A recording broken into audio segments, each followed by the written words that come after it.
I was married to a good woman. I would consider her to be a good woman. We got married in 2005. And despite our relatively young ages at that time, I was 16. It's not even relatively young, bro. Stop capping. It was super young. I was 16. She was same age as me. We were both in college. And despite that, she was obedient. She was submissive. She was a good wife for the best part of 10 years. For the better part of a decade, she was a good wife. She had her issues here and there, but then again, you know, who doesn't, whatever. It wasn't until I married again and took a second wife that things started taking a turn for the worse. Now, I can already hear my haters in the comments, especially the women. Oh, well, you took another, serves you right. You shouldn't have taken another. Shut your mouth, bruv. All right? This is the beauty of Islam, is that it cracks the whip on everyone. I exercised my God-given right, and I had to pay consequences and a price for that as well. And this is another thing, by the way, guys, that you need to understand. If you are going to exercise your God-given right of getting married again, there is a possibility that your current wife and family will leave you. There is that possibility. If you are not prepared to acknowledge that possibility, don't bother going down the route of polygyny in the first place. But you know what? The purpose of this video is not about polygyny or my experience of having multiple wives and so on, although I will touch on that at the end, because I believe I've completely unlocked the game to dealing with women in a polygynous setup, which I now deal with now, alhamdulillah. Beautiful, beautiful arrangement that I have between my wives. Alhamdulillah Rabbil Alameen. We spend time together, we go out together, we do all sorts together. It's beautiful, but within limits. I'll get to that towards the end of the video. That's not for now. For now, you who is watching me right now, you're watching me because you've lost access to your kid or to your kids. Or you're watching me because you are scared of losing access to your kid or to your kids, as you should be. For the best part of 10 years, my wife was an obedient, submissive, respectful woman to me. I once heard a lecture describing the fitna, the test, the affliction when it comes, and why this particular lecturer was explaining the hadith of the Prophet ﷺ, where the Prophet ﷺ said, and I'm just paraphrasing that, there can be a man who does good deeds his whole life, and then towards the end of his life, he does one bad deed and he goes to the hellfire, and vice versa as well. A man who done bad all of his life, and then towards the end of his life, he does one good deed and he goes to paradise. Why? How? What's going on there?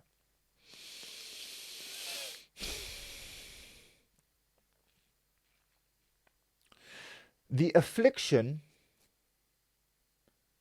or the sickness in the heart is like a virus in a computer that won't show itself or rear its ugly head until you install a heavy piece of software on it. And I'm stealing this directly from this lecturer. Beautiful analogy. So long as you run simple programs, Microsoft Word, Excel, PowerPoint, nothing too heavy, the virus won't rear its ugly head. But the moment you try to download a game or something that takes a whole bunch of graphics, that's when you're going to run into problems and issues. For my wife, that piece of software was me taking another woman, taking another wife. Why?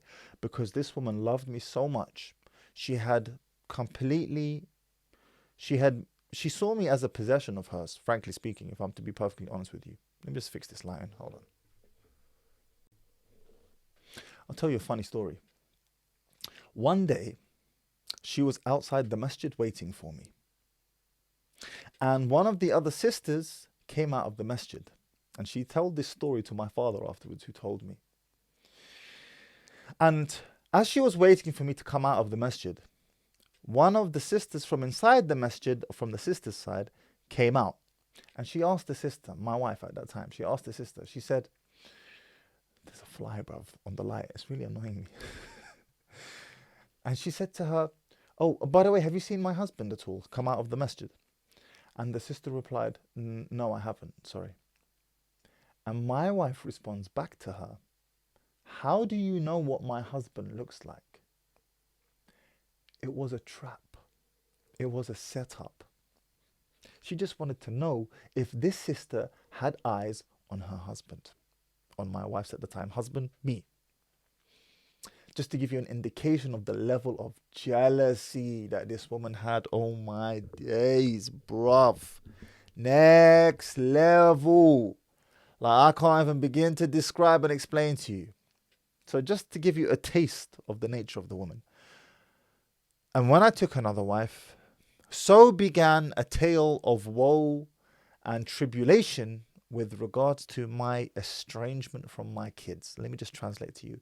Translate that to you in layman's terms. That's when I stopped seeing my kids. Over and over and over. And let me be perfectly honest with you. I was debating in my head before I took this video. I said to myself, how much do I want to talk about? How much do I want to reveal? How much do I want to put on camera? And the reason why is because I feel ashamed. I feel embarrassed. Why do I feel embarrassed, you may be asking? Because I feel like I failed. I feel like I wasn't good enough to make the family stick together in some way, shape, or form. And it feels embarrassing, like a strike on my record, that I have children that I am estranged from. Despite the fact that particularly the younger ones, they really want to see their dad. The older two, the poison has infected their veins. And I would really go into the details of, how bad it is. And I might even go into the details. But I'm just thinking of them, to be honest with you. And, preserving their... Just because I want to talk about things that have happened to me doesn't mean other people want things about them spoken about online as well. However, and if you've been through this, I'm sure you can relate. A child gets to a certain age whereby if you haven't had enough contact with them, number one, and number two, if mum has been injecting poison into their veins, they will begin to hate you. And this, in fact, makes a beautiful segue for me to bring you on to point number one, which is, if you are going through parental estrangement right now, you're going through the courts, you're fighting to see your kids, your woman's breaching court orders, she's not allowing you, or your ex-wife for that matter, girlfriend, whatever, she's not allowing you to see the kids. You're trying, you're doing your best. I need you to understand something. Please, the faster you can accept this, the more level-headed you will be able to think. And that first point is, please, possibly the most important point. You must accept and understand that your children, your blood, your DNA, they will hate you. Your daughter will hate you. Your son will hate you. And I don't use that word lightly. It's not dislike. It's not some type of ambivalent emotion. No, your kids will hate you. And they will hate you for a long period of time. But there is good news. There is light at the end of the tunnel. And I will get to that. But if you can just accept that if you are in this situation where your ex is refusing contact between you and the kids, and you're fighting through the courts, trust and believe your kids are going to side with her, because they see her as the damsel in distress and you as the villain. Why? Because she is constantly speaking ill about you in the house, on the phone, to her mates, all day long. This is only natural. Part of the reason why I was caused so much grief and pain throughout the many years that I was fighting to see my kids, and I'll get to my story of where I'm at with them now in a bit, but part of the reason why I experienced so much pain is because I didn't want this to happen. And I'm not saying you should just lay down and bend over and take it like raw, dry, flipping, no soap bar, nothing. I'm not saying that. I am simply saying there has to be a level of acceptance with the trial that you are going through. When somebody dies, a loved one, your mum, your dad, your brother, your sister, your husband, your wife, they die. There are two ways that you can deal with this grief. Number one, they went too soon. They had so much more life in them. There was so much more to give. It's not fair. Or number two, Alhamdulillah. Inna lillahi wa inna ilayhi raji'un. From him we came and to him we shall return. الَّذِينَ إِذَا أَصَابَتْهُمْ مُصِيبَةٌ قَالُوا إِنَّا لِلَّهِ وَإِنَّا إِلَيْهِ راجعون. And they are those, when a trial befalls them, they say, from Allah we came and to him we shall return. A level of acceptance. If you can accept that the likelihood of your children turning on you for many, many years is high, you'll have a lot more peace in your heart moving forward with your life. I fought this for many years. I have so many, one of the things that us as men, we're not very good at is recording events. And one thing that my mum, she advised, she said, each time you try to make contact with them and she refuses contact, you need to write it down. I couldn't be asked with all of that. But my family saw it. My wives saw it. My kids, my other kids saw it. They were witness to it. And the pain it causes you, if you've been through it, you know what I'm talking about. And as a man, you don't want to talk about it. You don't want to express your emotion. One time I remember the pain was so intense, like the grief of not being able to see my children. I remember going into the toilet upstairs. I didn't want my wife and kids to see me. I went into the toilet upstairs. I took a pillow with me. And I just sobbed into the pillow and just like yelled into the pillow. I didn't want anyone to hear me.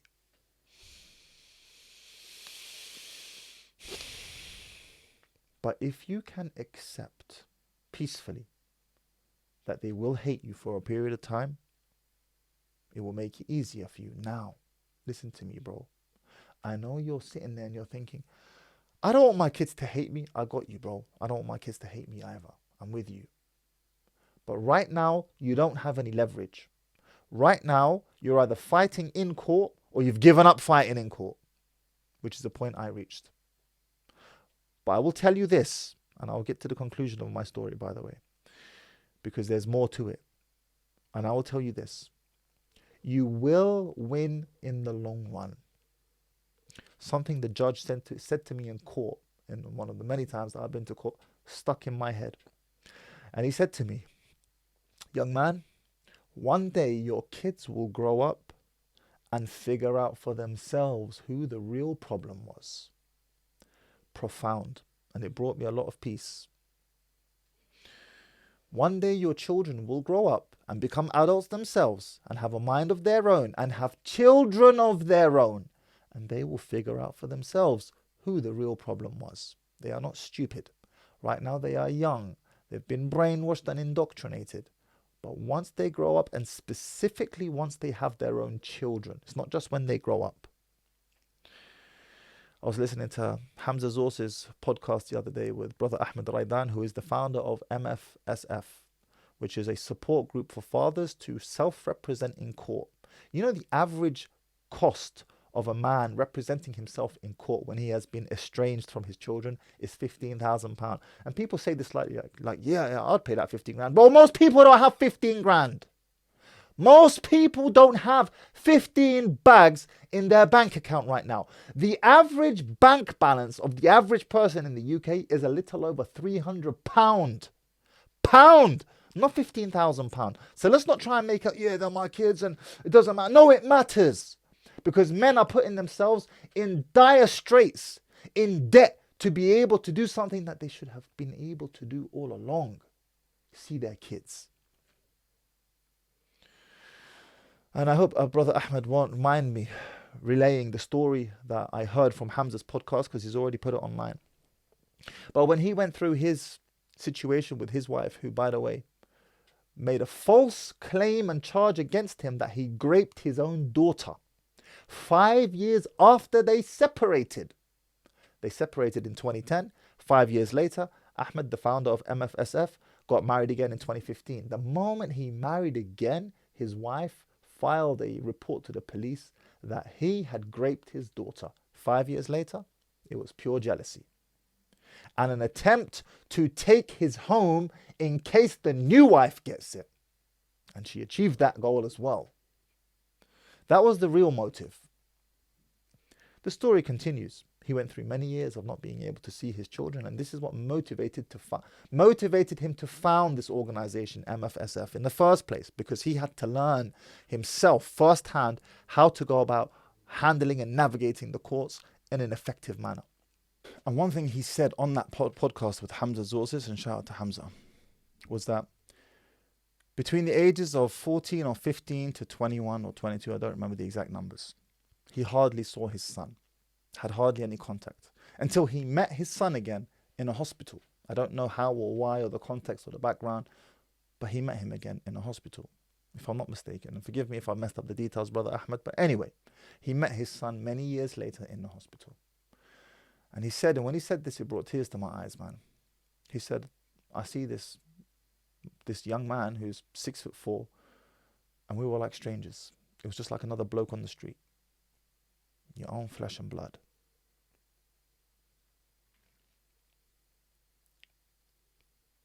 Like strangers. That boy used to get dressed when he was a little baby and used to take him to the park and push him on the swings and down the slide.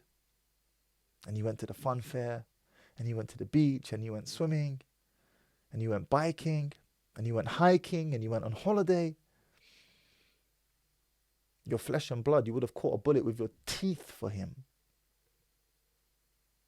When you crossed the road, you put your body in the way of traffic just in case you miscalculated, so that that lorry would hit you first and hopefully save his life. That boy you once put your body on the line for, he becomes a stranger. But there is light at the end of the tunnel. I promise you. Wallahi, I know this. And that light is when those kids that you have lost access to grow up and have their own kids. That's when they will know and figure out what the time is. That's when they will figure out for themselves who the real problem was. And let me tell you something, especially if you're Muslim. Do not beg and overly apologize and bend the knee to your children. You're setting the wrong frame. This is especially if you're Muslim, because Allah has bestowed upon you a glory and honor as a parent in their eyes. Your children, your child, he needs your pleasure and satisfaction in order to earn the pleasure and satisfaction of Allah, as per the hadith of the Messenger of Allah sallallahu alayhi wasallam. That the pleasure of the father is the pleasure of Allah, and the displeasure of the father is the displeasure of Allah. You don't need his pleasure to earn the pleasure of Allah. Your child, your son, your daughter, he or she has one father, you. You have at least one child, probably more. Who needs who more? You are the king, and your child is one of your many subjects. You love your subjects. You take care of your subjects. You do your best to ensure the comfort of your subjects, but they are still your subjects. So don't you dare beg and grovel and plead with them. Because when you do this, all you do is reinforce in their minds that you were wrong. When you beg and grovel and plead, all you do is reinforce in the mind of that child that yes, mum was right. Dad is a villain. And unless you truly were, which I doubt you were, because you're watching this right now, then do not beg and plead and grovel with your child. Rather, they should do so with you. Now, after many years of fighting and going through the court system to see my kids, and unfortunately, I had children with a particularly volatile woman, emotionally volatile. She came from a very broken family, family history, lots of criminal activity and broken family home, and dad in and out of prison, mum. I don't want to go into the details, but it was bad. So I was dealing with an emotionally damaged individual whom after she had now been provoked through my getting married again and then our subsequent divorce, she became extremely unpredictable and extremely volatile. So I fought it, as you would naturally do, for many years, through the courts, through trying to arrange, through family, through friends, through all sorts. And we were at her mercy. Sometimes she would allow us to see them, sometimes she wouldn't. Sometimes she'd be very nice, and sometimes she'd just be an absolute nightmare to deal with. And it got to a point where there's only so much pain you can take with this. And I realized that she was using the children as pawns in her little game of power, because she knew the only leverage that she had with me were my children, as all women who play this game know. All women who play this game of stopping you from seeing your kids know that the one soft spot you have is the soft spot for your children. And she will leverage this to the nth degree. She claims to love her kids, and yet at the same time, she's willing to spite and hurt those very children by depriving them of having access to their father. And the harm of this has been well documented. Well documented. Children raised in single mother homes do significantly worse across all metrics, whether it's behavior, whether it's addictions, whether it's completing school and getting kicked out of it. Even homelessness is heavily tied to being raised in a single mother home. And this is not a slight to you single moms who are doing your best and facilitate contact with your ex-husband. If it doesn't apply, let it fly. Don't get upset. I don't want to see you raging in the comments. It's not you. But if it is you, you claim to love your children, and yet you're willing to hurt them. You're willing to drink the poison, hoping that your ex will die.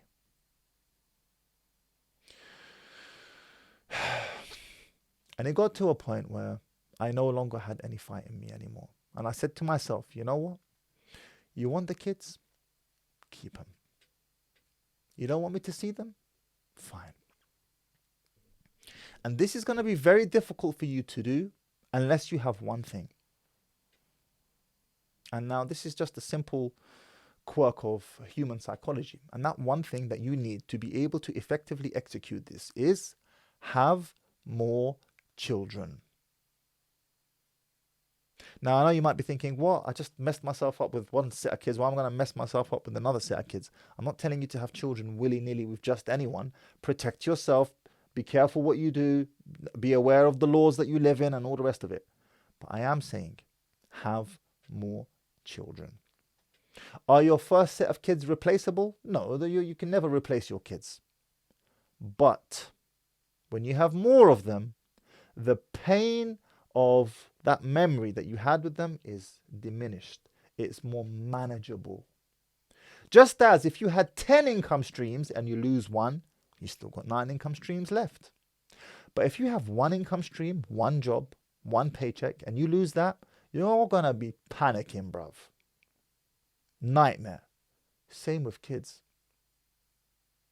If you have just one kid, do you remember the story of Madeleine McCain?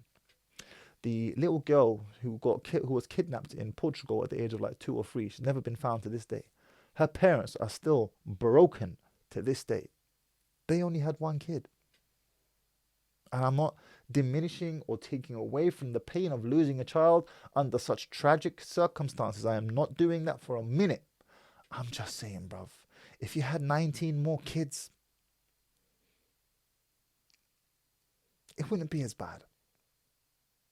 Parents who suffer the most when they lose a child, whether it's losing them by the child leaving the religion or losing the child by the child dying or whatever the case may be, are parents who had just one kid or maybe 2.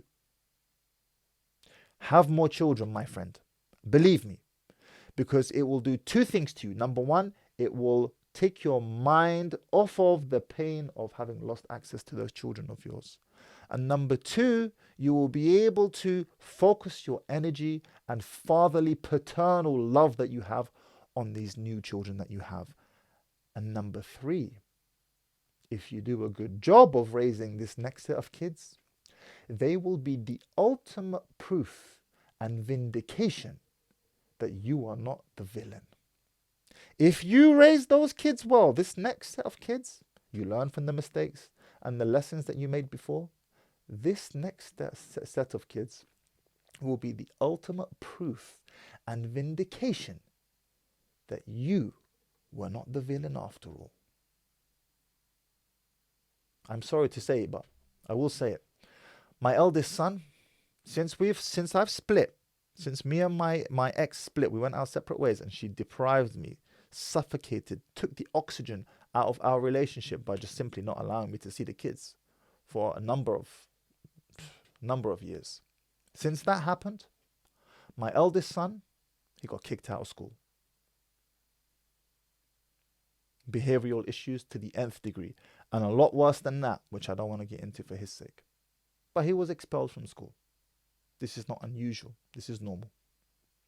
For kids in that situation, in that scenario, and like I said, I really had a conversation with myself today. I was like, how much do I really want to go into, man? But I'm happy to share that, because this is the reality. Now, is it all over for him? Is it doom and gloom? He's kicked out of school, therefore his life is over? No, there's plenty of individuals who didn't make it through school and went on to live very fruitful and successful lives. And if my son is watching now, I say that to him. There is still hope for you. And it all is not lost. You can turn this around. You can pull this around.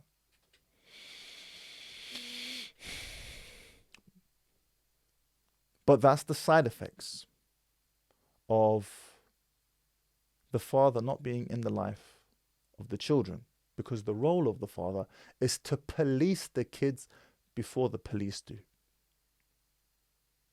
The role of the father is to police the children before the police do. That's his role. And when the police is not home, dad, friend of mine, he calls himself dad villain. He's dad villain.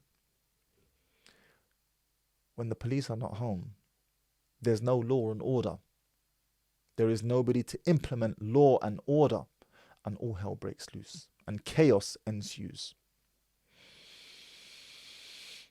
So have more children and choose wisely, and I will teach you and I will show you and I will tell you how to pick more wisely when it comes to your women. Believe me, I have experienced the very worst of women, and I currently experience the very best of women. Walillah alhamd. In plural, multiple wives, not just one, multiples.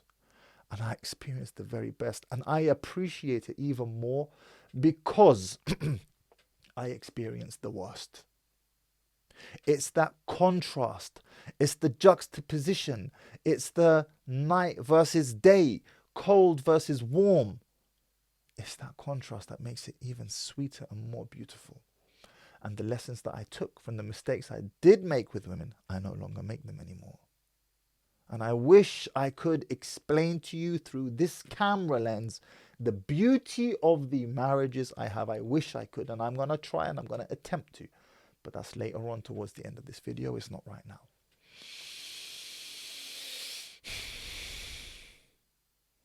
The third thing you need to do now is, whilst you are managing your emotions of being separated from your kids, losing access to your children, whether you choose to continue fighting through court or not, is you now need to find a bigger purpose to live for than yourself.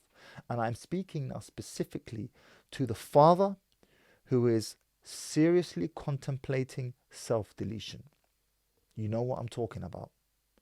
You're seriously considering topping yourself. Look at me in the eyes when I talk to you, bro. Look at me. You are needed. If by nobody else on this planet, you are needed by your kids. One day, your son, your daughter, he will come back and she will come back looking for you. She or he will come back looking for answers. They will want to know the truth. They will become adults. They will have families of their own. They will have another perspective. They will mature. They will grow up, and they will be more open and understanding to hearing you. And if you deprive them of that, I promise you, the pain that you think you will end by ending yourself doesn't end. It simply transfers itself onto your kids. So don't do that. Because if nobody else on this planet needs you, they do, even if they don't know it. Even if they don't know it yet, trust and believe, those babies of yours, they need you. So hang in there, because you are needed. Now you need to find a purpose bigger than yourself to live for. Because if you do this, you are able to transfer this pain into rocket fuel. If you've been watching me for a meaningful period of time, you might have heard the analogy that I've used in the past of how pain is like nuclear energy. A nuclear bomb can wipe out an entire city in minutes. Equally, that same nuclear energy can power an entire city with electricity and fuel. Right now, this pain that you feel of having lost access to your children and been separated from them is nuclear. You must decide, do I go left? Do I go right? Do I self-destruct? Or do I power an entire city? This is what I have chosen to do with the content that I create online. This is what Ahmed Raidan has done as a result of having gone through this experience firsthand of having lost access to his kids. And to this day, his son still looks at him like a stranger. That pain is still there. The happy ending hasn't arrived yet, although I know it will come for him. I know without any doubt that once Ahmed's son has sons, he will come back around full circle. There's no doubt in my mind about that, but still the happy ending is not there. And yet, Ahmed has a purpose to live for, other than worshipping Allah subhanahu wa ta'ala. His worldly purpose after that is to help other dads get back with their kids before the kids get too old, because they get to a point around teenage years where if you're not back in their life by then, it's done for you. Until they grow up, become adults and have kids of their own, it's done for you. So you need to find a purpose to your pain.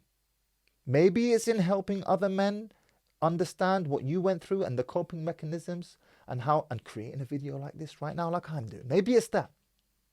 Maybe it's something else completely that you're good at. You've got a skill of some sort or a talent. And you pour that pain as motivation into that talent of yours to help others and to be appreciated by others. Because you know what? Life is so much better when you are appreciated by others. When the work you do benefits and helps and is appreciated by others, life is so much better. It's so much more fulfilling and wholesome. You need to find that for yourself. Because once you have that, you're able to direct that pain. And let me tell you something, yeah? When I'm asked what motivates you, let me be perfectly honest.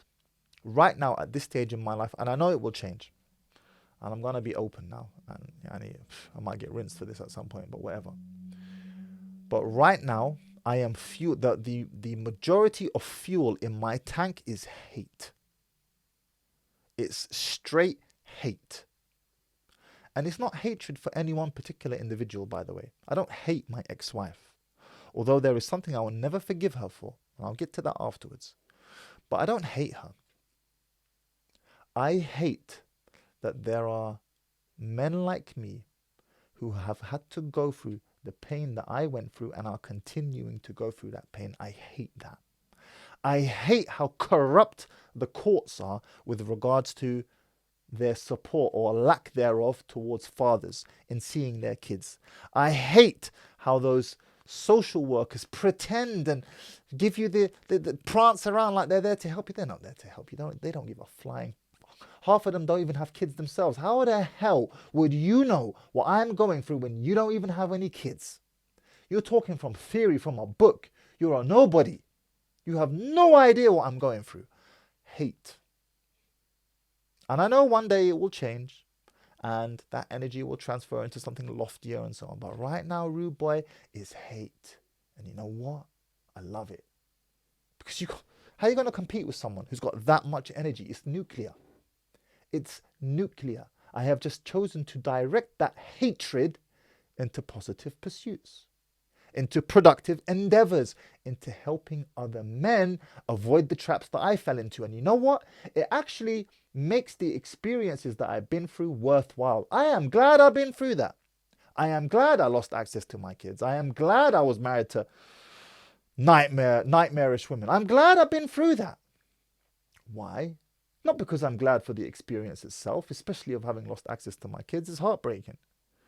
But I am glad that I am now able to help other men navigate those situations. You know how many marriages I've saved and booby traps that they have avoided falling into by the permission of Allah, and anything good from me is from Allah firstly and foremostly. But you know how many times how many men I've helped in that regard? It makes it worthwhile. Your pain will become worthwhile when you find a purpose that you can direct it towards something. You can channel it. You can use it because it needs to be directed. It needs channeling. And if you don't channel it, it will consume you. It will destroy you. Now you might be thinking, all right, fine, I agree, but then what? What's my purpose? I didn't know for the longest time what to do with that pain. I've been going through this pain long before I've been on YouTube, bruv. This has been going on since 2015. So long before YouTube, which I only started 2 years ago, that I've been going through this. But nevertheless, I dedicated myself towards sports, specifically strongman and powerlifting. That was my outlet at that moment in time. It was, okay, you know what? I'm going through this, but I need an outlet. I need something to focus on. I need something to get better at. Now, that was selfish and purely for me, but I was able to create videos and put videos online and tell people how I achieved this and give them instruction on how to do that and how to avoid getting this injury. And people benefited, lo and behold, and it made you feel needed, useful. Like, there's people who appreciate what I'm doing. It's a great feeling. I don't do that anymore now. I found something to be a lot more meaningful and useful, although I still train like a madman. I just don't create videos about it. Start with that. Set a target for yourself. Are you a little bit overweight? All right, get into shape. And really apply yourself. Get a coach. Hire my coach. Get a coach. Have him guide you. Get into the shape of your life. Set a goal over the next 6 to 9 months to get into the shape of your life. Because if nothing else, you'll feel better about yourself. If nothing else, you'll feel so much better about yourself. And when you are feeling better, when you're in shape, when you're healthy, when your body is functioning well, your mind functions well. Let me say that one more time. When your body functions well, your mind functions well. And I cannot emphasize enough how important this is. A broken body, a fat, overweight, obese, heart disease body is a broken, fat, heart disease mind. Get your body straight. And then that will act as a stepping stone for you to move on to the next thing. All right, great. I'm making progress with my body. What else can I make progress on? It becomes an addiction. It becomes an addiction. An addiction to progress, an addiction to improvement, an addiction to micro improvements, to making a little bit of progress in the right direction every single day. You're channeling that pain into something productive. Because if you don't, it will consume you and destroy you. If my eyes are looking away because I've got a bullet point list of things that I'm referring to. Point number 4, and I've already touched upon it, but I'll say it again, is if you've lost access to your kids right now, firstly and foremostly, you want to contact Ahmed with MFSF, who can guide you how to self-represent in court, how to save yourself thousands of pounds, what to say, what not to say, how to play the court system correctly, you need to contact him first, and I'll put all of his links in the description.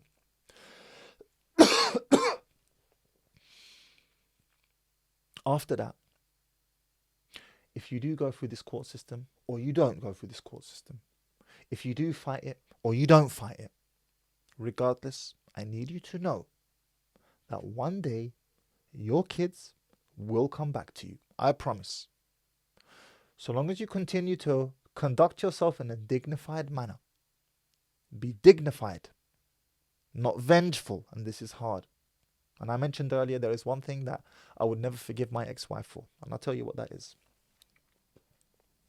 Do I hate her? No, I feel nothing towards her, actually. And maybe that's even worse, because when you hate someone, it's an indication that there is an emotion towards them. I don't hate her. I don't like her, dislike her, nothing. I just empty. But one thing I will not forgive her for is the time I lost with my kids. My eldest son, a few years back now, before COVID this is, went for another period of parental estrangement, not allowed to see the kids, despite there being a court order, blah, blah, blah. The next time I saw him, he went from being a kid with a kid voice to being 6'1" with a man's voice. I didn't recognize him. His voice, the baritone in his voice, it was like shocking. And that is the one thing I will never forgive her for. Time. Because space we can recover. Time, never. Saying by Napoleon Bonaparte. No matter what happens, no matter how many apologies come my way, no matter how much time I spend with my kids when they grow older, I will never get those childhood years back. And that is one thing I will never forgive her for. But it doesn't cause me to be hateful or resentful. It just gives me more fuel for my passion, for the work that I do online, for the information that I'm sharing with you right now. And just know, to continue with point number 4, that those kids, one day, they will come back to you. It's not going to be soon. It's not going to be any time close. I had a friend that I grew up with. My friend, I was about to say his name. I'm not going to say his name. Let's say that his name was Hassan, because that's not his name. But for the purpose of this video, his name's Hassan. Hassan was brutalized by his dad growing up. When I say brutalized, I mean brutalized, bruv. I can't even begin to start. Fully brutalized. Canes and belts and bro, it was like he was in prison, bruv. Like he was being beaten up by prison guards. It was like that. And he had a terrible relationship with his father, and he eventually ran away from home, and it was just a nightmare, bruv. I spoke to him 3 years ago. He had two kids of his own, 2 sons of his own. And he was 36 years old at the time. And he said to me, you know what, Mahdi? I kind of understand why my dad was the way he was with me. SubhanAllah. And we were in his dad's house at that time, and he was laughing and smiling with his dad like they were best mates. Now, there is no excuse for what his dad did. I'll be honest with you, bruv. His dad was a flipping psycho. Nuts, bonkers. But even then, even with how far his dad went, still his son came right back around once he had his own kids. Now, he was in his 30s, and that took time. And his dad really was a criminal. He really was a villain. And still he came around. So what do you think about you? You've done your best. You're not a villain. You're not a criminal. You're not trying to oppress anyone. You just want to see your kids. Believe me, they're going to come back around faster than my guy Hassan did to his dad. But it will take time. And most probably, it will require them to have their own children first. But they will come back. Just for now, rewind the previous steps of what to do in the interim until then. You know the ultimate vindication for me right now? The ultimate vindication for me right now. One of my wives, she's a widow. And the father of the children, the orphan children that I live with, he died, Allah yarhamu, 10 years ago, something along those lines. And I've been in these kids' lives since they were young, year 5, year 6. And the older two in particular, Allahumma barik lahum. And firstly and foremostly, the guidance is from Allah subhanahu wa ta'ala, and any good from me is from Allah. But the older two have blossomed into righteous, practicing Muslimas. They're 15 and 17 alike. They cover head to toe in the appropriate manner. They pray 5 times a day. One of them's close to completing the Quran in the month of Ramadan right now. They are the ultimate vindication and proof for my paternal abilities or lack thereof. In the home where I am raising children, we have, alhamdulillah rabbil alameen, righteous Muslims and Muslimas being raised, excelling in school, doing well in their studies and in their religion. And whilst in the home, with the kids that I have been estranged from, the kid's been kicked out of school and the other one I don't know what, and so on. It's the ultimate proof and vindication and validation. That's why I have so much confidence in my, not just in my husband abilities, but in my parental abilities, because I have receipts. I have proof. I have 3 more younger kids of my own as well. My family see the receipts for themselves.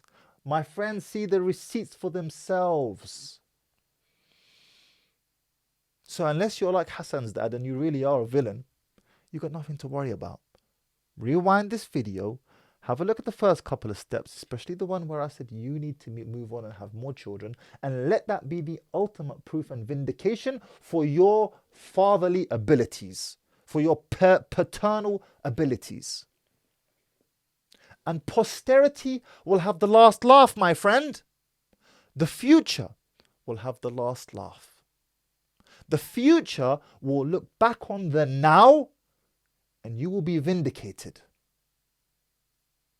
And the real criminal will be exposed in all their naked lack of glory.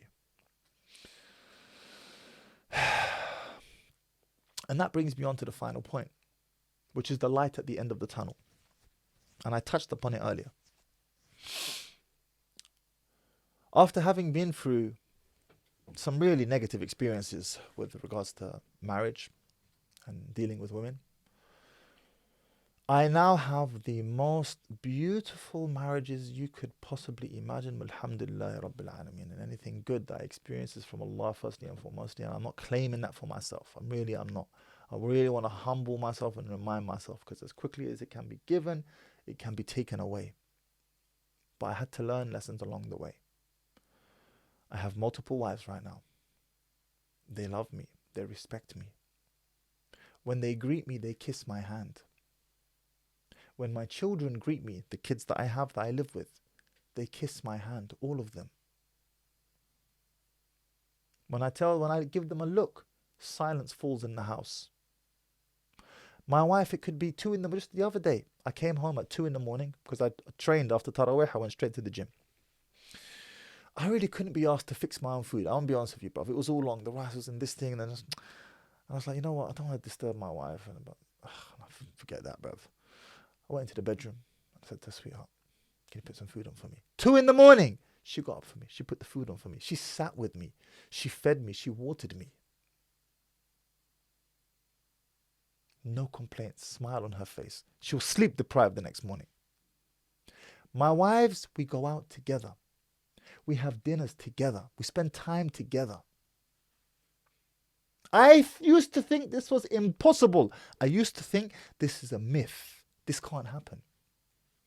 The myth was my limiting beliefs. The myth was I had not understood how to deal with women correctly. And you know, the one resource that has helped me deal with women the most and the best, has helped me to get the best out of my marriages with women. And if you've been following me on Instagram, then you will see from my stories how many sisters, again, I'm not trying to boast or anything, but you know how many women are trying to marry me, bruv. If you've been watching my stories on Instagram, then you will know from the anonymous confessions. And in my inbox, my DM is just next level, bruv. And I'm the guy who talks openly about having multiple wives. I'm the guy who, when I'm asked, do you love all your wives equally? I say no. You know, how can he say this? It's going to hurt them. It's going to upset them. You don't understand power. You don't understand power. And the one resource that has helped me the most in refining my interactions with women is the book, The 48 Laws of Power. I have read that book over and over and over and over and over and over and over and over and over. If you want to know how many times I read that, rewind this last 20 seconds and count how many times I said over. That's how many times I've read that book, cover to cover, taking notes. You might think, what does the 48 Laws of Power have to do with a Muslim man dealing with his Muslim wives? Everything. First of all, remove the term Muslim. It's about relationship dynamics. It's about understanding human influence and how to get the best out of people. It is the reason why in my private community, and I'll put a link in the description for my private men's community, why I've removed all of the 48 Laws of Power series that I did on YouTube. It's now private. You can only access it on my private community. And each month I will be covering a new law. Why? Because that one book has improved my interactions with women more than any other book that I've read. Understanding power dynamics, understanding human influence, understanding how to get the best out of someone, and in this instance, women. It's not just women, by the way, but in this particular scenario, women. Now, you can either read that book over and over and over and over as many times as I did, or you can join me in my men's private community and I'll give you the cream of what I've learned. Even if you don't want to do that, then fine, whatever. I don't give a damn, bro. Buy the book, read the book. You don't even need to buy the book. Type it on YouTube right now. There's an audio book right now. The first time you read it, it's going to fly over your head. It's too heavy. It's too heavy. There's too much material in there.